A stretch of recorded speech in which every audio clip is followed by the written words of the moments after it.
Bonjour les amis, c'est Cyril de Lille.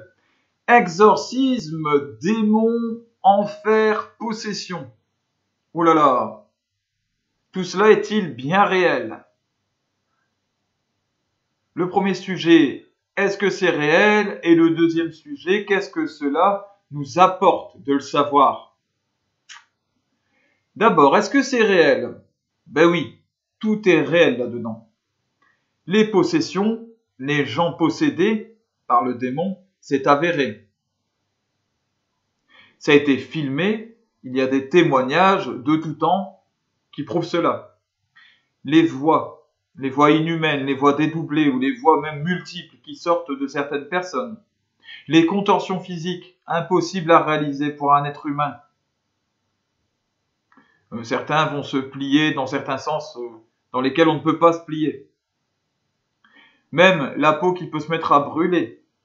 Les yeux qui vont dans des sens incroyables. Et une fois que la possession d'ailleurs est terminée, tout revient dans l'ordre, il n'y a aucune blessure. Donc ce sont des choses qui dépassent la science, qui dépassent les possibilités humaines. Ces personnes, elles ont aussi une possibilité, pas toujours, mais souvent, de voir des éléments cachés sur les uns ou les autres. Par exemple, une personne possédée va être capable de dire quel est votre jour de naissance alors qu'elle ne vous a jamais vu et le prénom de votre grand-père, est-ce que vous avez fait dans votre chambre la veille au soir, surtout des choses négatives pour pouvoir vous accuser. Le cinéma d'horreur, évidemment, a développé tout cet univers de manière créative, aussi avec des buts financiers, pour en faire des tonnes, pour parler au sens. Ils en ont fait quelque chose de plus sensoriel, plus impressionnant ou plus spectaculaire que ça ne l'est en réalité. Mais souvent, ces films-là, ce cinéma-là se base sur des faits réels. Se base, bien sûr. Alors du coup, les possessions, elles sont avérées. Est-ce que les exorcismes sont réels? Pour continuer dans la veine, oui, ils sont réels. Quelques-uns sont même filmés et disponibles d'ailleurs sur YouTube. Ce sont des exorcismes officiels de l'Église catholique. L'Église, il faut le savoir, n'aime pas filmer ce genre de choses, n'aime pas le montrer en public, elle reste très discrète, car elle ne veut pas que cela devienne un spectacle malsain, elle ne veut pas développer une fascination morbide pour les démons.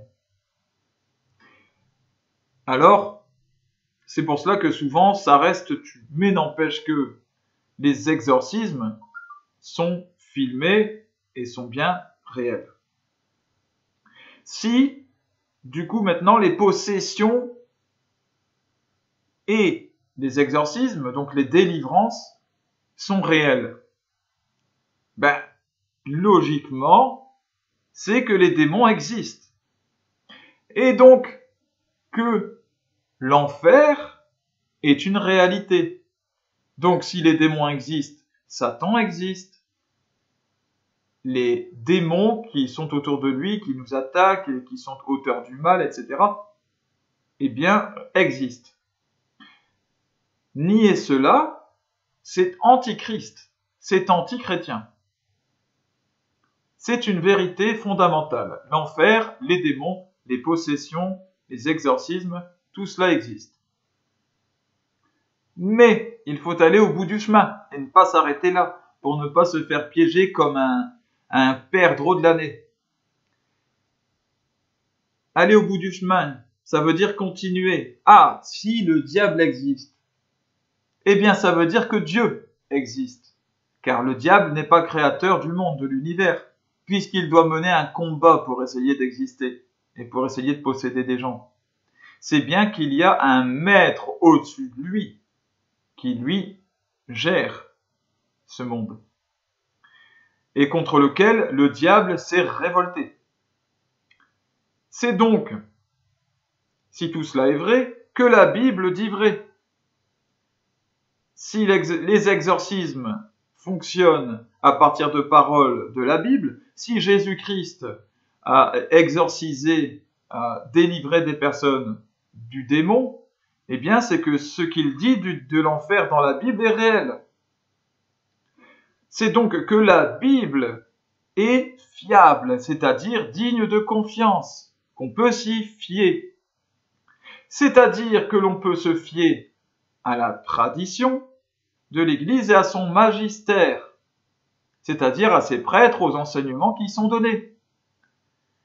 Donc tout cela veut dire que le Dieu d'Israël est vrai et qu'il faut donc écouter son message principal. Dieu veut avant tout que nous soyons sauvés et il nous donne la voie du salut. Nous ne sommes pas sur terre pour rester fascinés comme des benets par le diable, par l'ennemi, comme ça, qui fait des effets souvent spectaculaires justement pour nous impressionner. Le but, c'est d'aller au bout et donc de chercher la sainteté pour éviter le diable, oui, mais pour aller vers Dieu, pour aller vers le bonheur éternel. Alors, la question, elle est là pour chacun à partir de là. Puisque je sais que les exorcismes sont réels, que les démons sont réels, que les possessions, que l'enfer existe, est-ce que je préfère aller en enfer aux mains des démons?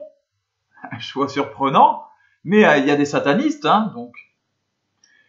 Ou est-ce que je préfère aller au paradis avec les anges, avec les saints, dans le bonheur éternel? Voilà. Pour moi, la question est assez évidente. En tout cas, la réponse est évidente. J'ai choisi le bien, la voie du salut, la voie de la vie éternelle. Je veux être sauvé. Eh bien, si c'est votre cas, intéressez-vous aux voies du salut. Comment est-ce que l'on est sauvé? Alors, dans ce cas, on s'intéresse à Dieu, le Saint Dieu d'Israël, son Église. Ce que conseille son Église, le catéchisme de l'Église catholique. L'amour, qui est la règle absolue. L'amour de Dieu, l'amour de soi, l'amour des autres. Les trois dimensions de l'amour. Les bonnes habitudes, c'est-à-dire recevoir les sacrements, aller à la messe, la confession, pour avoir nos péchés pardonnés et que le diable ait moins de pouvoir sur nous, du coup. Chaque réconciliation avec Dieu après la confession est un éloignement vis-à-vis du diable, il faut le savoir. Le diable déteste les confessions. Le diable déteste les sacrements, il déteste tout cela. Alors comment déplaire à notre ennemi? C'est ça la question. Il faut aller vers Dieu, il faut aller vers celui qui est là pour nous. Alors on s'intéresse aussi à la prière, qui est essentielle. La prière personnelle, intime, les formes de prière traditionnelles instituées par l'Église. Il y a plein de choses. Mais beaucoup choisissent de rester fascinés par le diable, fascinés aussi par ses œuvres, et les tueurs en série, et les gens possédés, et les sorciers, et les je ne sais quoi, les monstres, les machins, les trucs. Et au final, en agissant comme cela, on passe à côté de l'essentiel. Qu'est-ce qu'on en tire de tout ça? Par contre, prier, se confesser, recevoir le corps du Christ. Voilà, des choses qui ont du sens. Agir pour le bien, agir pour son prochain. Je pense à ceux qui ne sont pas chrétiens. Mais pour eux, pour les musulmans, ce qui va avoir du sens, eh bien, eux aussi, c'est de prier. C'est d'écouter les enseignements pour faire le bien, pour aller vers le bonheur. C'est de respecter les piliers de l'islam.